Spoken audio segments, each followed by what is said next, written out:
சிந்துவும் அன்னபூர்ணியும் வந்து அதிர்ச்சி அடைகிறாங்க. இவங்க 2 பேர் பத்தி இவங்க 2 பேர் தான் வந்து சிவா டாக்டர வந்து இந்த மாரி பண்ணது. இவங்களால தான் ஸ்கேம் பண்ணி இவங்க தான் வந்து மாட்டி விட்டது. இவங்கள முதல்ல புடிச்சா எல்லாமே பிரச்சனை தீரும்னு சிவா டாக்டர் சொல்லியிருக்காரு.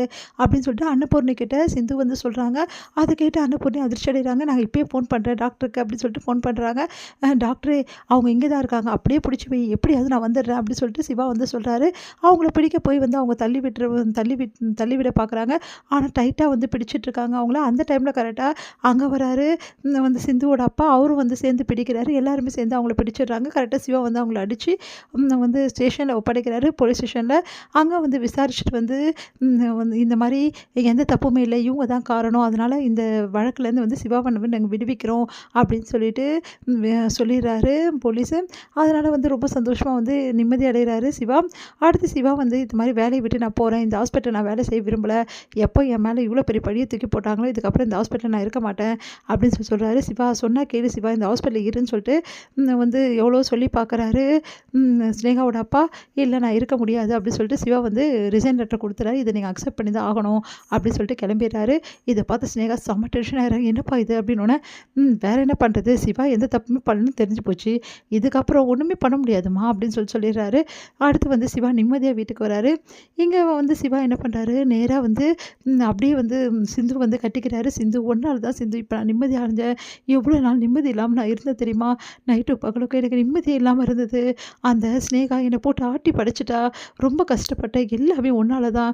நீ வந்து அவங்க 2 பேரையும் எனக்கு வந்து புடிச்சு குடுக்கலன்னா, இந்நேரம் என் வாழ்க்கையில ரொம்ப பெரிய பிரச்சனைய நான் எதிர்கொள்ள வேண்டியது. தேங்க்ஸ் சித்து அப்படின்னு சொல்லிட்டு ஹக் பண்ணிக்கிறாரு. உடனே வந்து ஒண்ணும் புரியாத சிந்து வந்து, டாக்டரே நான் எதுவும் பண்ணல டாக்டரே. ஆனா நீ தான் இப்போ வரைக்கும் என்ன வந்து காமிச்சு குடுக்காம இருக்க. நான் பண்ணதுக்கு இதெல்லாம் சாதாரண விஷயம் இந்த உதவியெல்லாம் அப்படின்னு சொல்லிட்டு இருக்காங்க. இங்க பாரு டாக்டரே, நான் வந்து எவ்வளோ பெரிய பொய்ய உன் மேல பழிய சுமத்தி உன்னை எவ்வளோ கஷ்டப்படுத்திட்டேன். உண்மையிலேயே நீ என்னை வந்து கூட்டிட்டு போயிட்டு மலைக்கோயில்ல தாலியே கட்டல. ஆனா எல்லா முன்னாடியும் தாலி கட்டினேன்னு சொல்லி உன்னை எவ்வளோ அசிங்கப்படுத்தி அவமானப்படுத்தினேன். அதுக்கெல்லாம் இதெல்லாம் சாதாரண விஷயம் டாக்டரே அப்படின்னு சொல்லிட்டே இருக்காங்க. இது எல்லாத்தையுமே வந்து சொல்லிட்டே இருக்கும்போது கரெக்டா அன்னபூர்ணி எல்லா விஷயத்தையுமே கேட்டுடுறாங்க. அதிர்ச்சி அடைகிறாங்க அன்னபூர்ணி. இவ என்ன சொல்றா? அப்போ சிவா எந்த தப்புமே பண்ணலையா? ஐயோ! என் புள்ள எந்த தப்புமே பண்ணலையா? அப்போ உண்மையிலேயே இவள வந்து கூட்டிட்டு போயிட்டு மலைக்கோயில்ல கோயில்ல தாலி கட்டலையா என் புள்ள? அப்படின்னு சொல்லிட்டு அப்படியே பார்த்துருக்கா சிந்து. இதுக்கப்புறம் நான் சொல்றேன், இவ்வளோ நாள் உன் தப்ப நான் மன்னிக்க மாட்டேன்னு சொல்லிட்டு இருந்தேன். உன்னை ரொம்ப கஷ்டப்பட்டுட்டு இருந்தேன். உன் கூட என்னால வாழவே முடியல. ஏன்னா நீ செஞ்ச தப்ப என்னால ஜீரணிக்கவே முடியல. ஒவ்வொரு நொடியும் உன் கூட நான் பழகுனாலும், ஃப்ரெண்டா வந்து ஏத்துக்கணும்னு நெனச்சாலும் சரி, ஆனா உன் கூட என்னால வந்து கணவன் மனைவியா வாழ முடியாது. உன்ன மனைவியா ஏத்துக்க முடியாத நெலைமையில நான் இருந்தேன். ஆனா இப்ப என் மனசு ரொம்ப மாறியிருக்கு.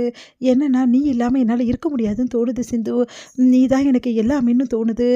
அதே டைம்ல நீ செஞ்ச அந்த தப்பையும் என்னால மறக்க முடியாம இருந்தது. ஆனா இப்ப வந்து அந்த தப்பெல்லாம் மன்னிச்சிடணும்னு தோணுது சிந்து அப்படின்னு டாக்டரே நிஜமாவா சொல்ற? அப்படின்னோடனே, ஆமா சிந்து, நீ இவ்வளோ பெரிய தப்பு பண்ணியிருக்க. நான் இல்லைன்னு சொல்லல. இதனால எனக்கு நிறைய அவமானம் ஏற்பட்டிருக்கு. எங்க பெரியம்மா என்னை இப்போ வரைக்கும் அந்த வந்து சந்தேகப்பட்டுட்டே இருக்காங்க. அந்த ஒரு வலி தான் எனக்கு கஷ்டமா இருக்கு. இவ்வளோ நாள் நான் எதிலோ இருந்துட்டேன். ஆனா இதுக்கப்புறமா வந்து நீ கஷ்டப்பட வேணாம் சிந்து. இதுக்கப்புறம் நம்ம 2 பேரும் நடந்த விஷயத்த எல்லாத்தையும் மறந்துருவோம். சரியா? அப்படின்னு டாக்டரே, நிஜமாவே சொல்றியா? நான் செஞ்ச தப்ப மறந்துட்டியா? மன்னிச்சுட்டியா? நிஜமாவா சொல்ற? நிஜமா தான் சிந்து சொல்றேன்.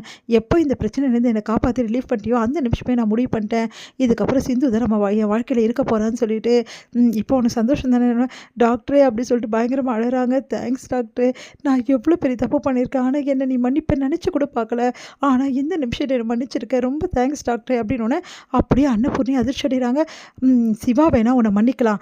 ஆனா நான் எந்த ஜென்மத்திலயும் உன்னை மன்னிக்க மாட்டேன்டி அப்படின்றாங்க. அதிர்ச்சி அடைகிறாங்க 2 பேருமே. அன்னபூர்ணி எப்போ இங்க வந்தாங்க அப்படின்னு சொல்லிட்டு அப்படியே பார்க்குறாங்க. பெரியம்மா அப்படின்னு சொல்லிட்டு பார்த்தோன்னே, எனக்கு எல்லா உண்மையும் தெரிஞ்சு போச்சு சிவா. இவ்வளோ நாள் இவ மறைச்சு வச்சிருந்த எல்லாத்தையும் செஞ்சு போச்சு. இவ இப்படி பண்ணுவான்னு எதிர்பார்க்கவே பார்க்கல.